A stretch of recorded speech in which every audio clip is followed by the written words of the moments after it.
শিক্ষার্থীবৃন্দ, আসসালামু আলাইকুম। আশা করি তোমরা সবাই ভালো আছো। আজ আমি তোমাদের অষ্টম শ্রেণীর সাধারণ গণিতের বৃত্তীয় সম্পর্কিত কয়েকটি অঙ্ক করাবো, অনুশীলনী 10.3-এর। এবার বোর্ডে দেখি কি অঙ্ক দেওয়া আছে। শিক্ষার্থী দেখো, বোর্ডে দুটি সৃজনশীল প্রশ্ন দেওয়া আছে।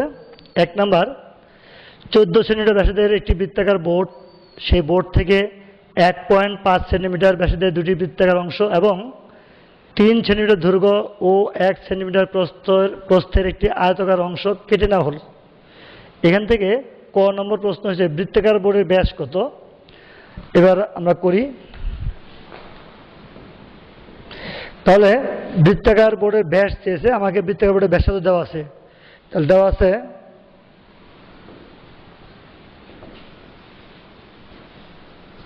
বৃত্তাকার বোর্ডের ব্যাসার্ধ r = 14 সেন্টিমিটার। তাহলে সুতরাং বৃত্তাকার বোর্ডের ব্যাস = 2r, অর্থাৎ ব্যাসার্ধের দ্বিগুণ হলো ব্যাস। 2 × 14 সেন্টিমিটার = 28 সেন্টিমিটার। অর্থাৎ যা চেয়েছে সেটা আমরা বের করেছি। এবার আমরা খ নং প্রশ্নে চলে যাব। কেটে নেওয়া বৃত্তাকার অংশের ক্ষেত্রফল, অংশদ্বয়ের ক্ষেত্রফল এবং আয়তাকার অংশের ক্ষেত্রফল, অর্থাৎ যে দুটি বৃত্ত কেটে নিয়েছি সেই দুটি বৃত্তের ক্ষেত্রফল আর যে একটা আয়তক্ষেত্র কেটে নিয়েছি তার ক্ষেত্রফল নির্ণয় করতে হবে। তাহলে কেটে নেওয়া ছোট বৃত্তের ব্যাসার্ধ r1 = 1.5 সেন্টিমিটার। তাহলে সুতরাং কেটে নেওয়া ছোট বৃত্তের ক্ষেত্রফল পাই r1² বর্গ সেন্টিমিটার = 3.14 r1 মান হলো 1.5 হোল স্কয়ার বর্গ সেন্টিমিটার। 3.14 × 1.5 স্কয়ার করলে হয় 2.25 এত বর্গ সেন্টিমিটার। এটা গুণ করলে হবে 7.0695 বর্গ সেন্টিমিটার। তাহলে আমরা বৃত্ত কেটেছি দুটি। তাহলে সুতরাং কেটে নেওয়া বৃত্তদ্বয়ের অংশের ক্ষেত্রফল = হবে 7.0695 ×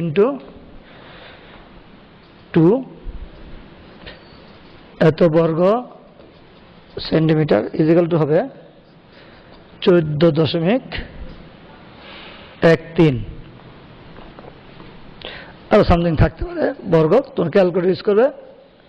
সেন্টিমিটার একটা অংশ হয়ে গেল। এবার আয়তাকারটা বের করতে হবে।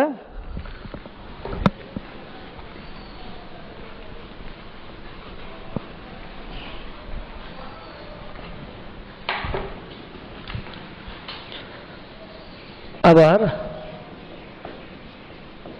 কেটে নেওয়া আয়তক্ষেত্রের দৈর্ঘ্য হলো 3 মিটার এবং প্রস্থ দৈর্ঘ্য 3 সেন্টিমিটার। দৈর্ঘ্য 3 সেন্টিমিটার, প্রস্থ হলো 1 সেন্টিমিটার। সুতরাং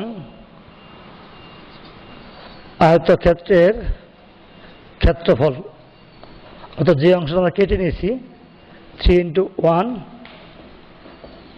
বর্গ সেন্টিমিটার 3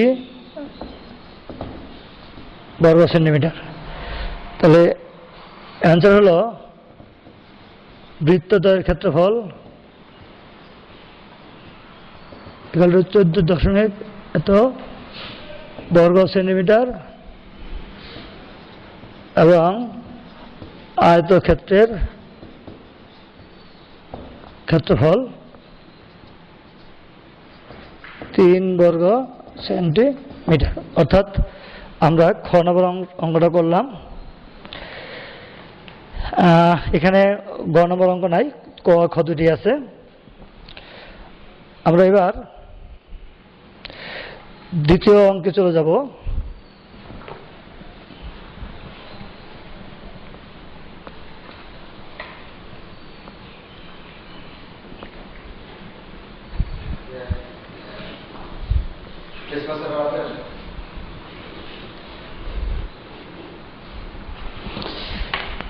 দ্বিতীয় চিত্রে এখানে একটা কেন্দ্র, বৃত্ত দুইটা, অর্থাৎ ছোট যে বৃত্তটা তার ব্যাসার্ধ 12 সেন্টিমিটার, আর যে বড় বৃত্ত তার ব্যাসার্ধ হল 15 সেন্টিমিটার। এখন বৃত্তদ্বয়ের ব্যাস চেয়েছে, তাহলে সুতরাং ক্ষুদ্রতর বৃত্তের ব্যাসার্ধ R1 হল 12 সেন্টিমিটার। সুতরাং ক্ষুদ্রতর বৃত্তের ব্যাস equal to 2R1 equal to 2 into 24 centimetre, এবং বৃহত্তর বৃত্তের ব্যাসার্ধ R2 ইকুয়াল টু হল 15 centimetre.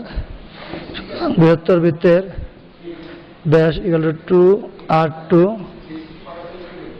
2 into 15 centimetre equal two 30 centimetre. অর্থাৎ ক নম্বর শেষ। এবার খ নম্বরে চলে যাব। বৃত্তদ্বয়ের পরিধির পার্থক্য চেয়েছে।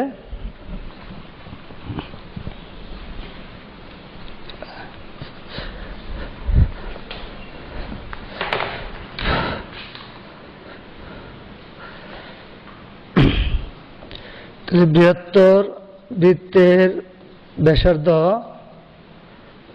R1 ইকুয়াল হল 15 সেন্টিমিটার।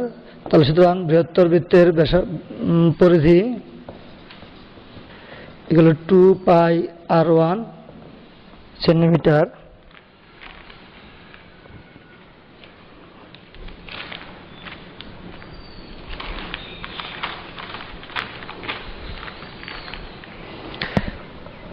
এবং ক্ষুদ্রতর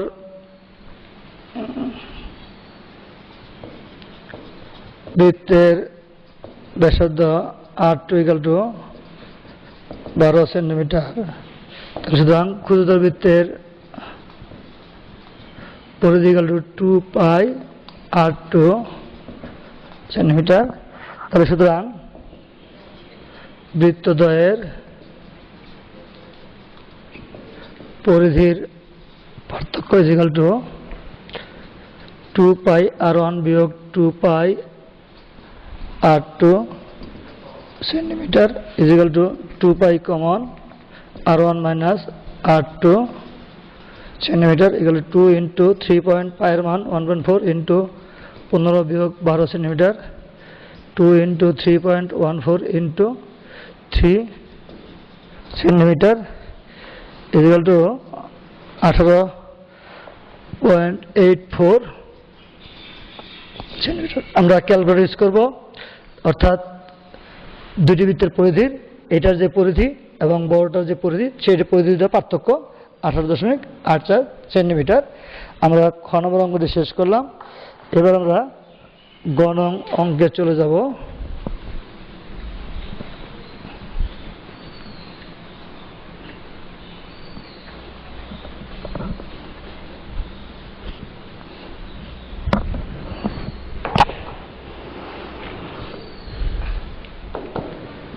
বৃহত্তর বৃত্তের ব্যাসার্ধ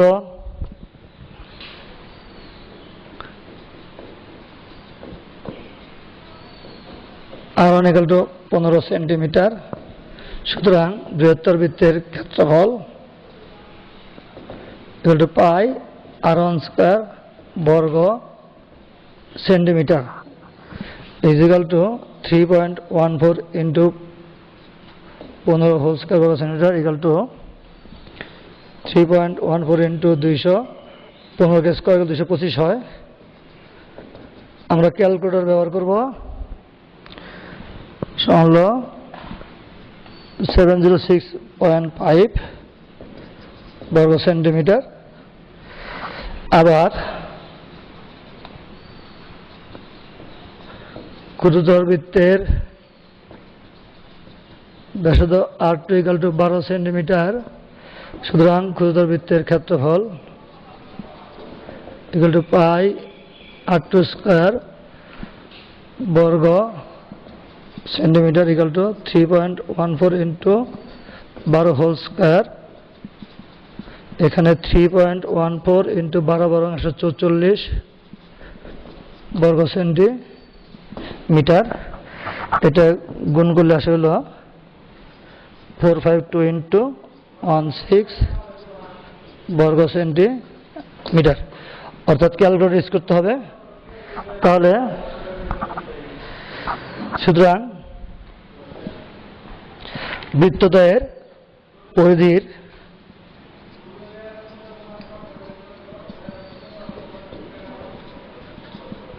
মধ্যবর্তী অংশের ক্ষেত্রফল, অর্থাৎ এই অংশের মধ্যে কতটুকু জায়গা আছে সেই জায়গাটা চাইছে। বৃহত্তর জায়গা থেকে এই ছোট জায়গাটা বাদ দিতে হবে। = 706.5 বিয়োগ হলো 452.16 বর্গ সেন্টিমিটার = 254.34 বর্গ সেন্টিমিটার। আমাদের যে প্রশ্নটা চেয়েছে সেটা উত্তরটা আমরা বের করলাম। বন্ধুরা, এবার তোমরা এই বৃত্ত সম্পর্কিত কিছু অঙ্ক তোমাদের বইয়ের পাবা এবং তোমরা বিভিন্ন বোর্ডের প্রশ্ন দেখবা, সেখানে আছে। এই নামে সমাধান করার চেষ্টা করবে। আমি আশা করি তোমরা অঙ্ক দুটি বুঝতে সক্ষম হয়েছো। যদি কোনো সমস্যা থেকেই থাকে তাহলে যোগাযোগ করবে, আমরা সেই সমাধানগুলো করার চেষ্টা করব। আর এই ক্রান্তিকালের মধ্যে তোমরা সবাই ঘরে থাকবে, সুস্থ থাকবে, নিরাপদ থাকবে, এই প্রত্যাশায় আজকে এখানে শেষ করছি। খোদা হাফেজ।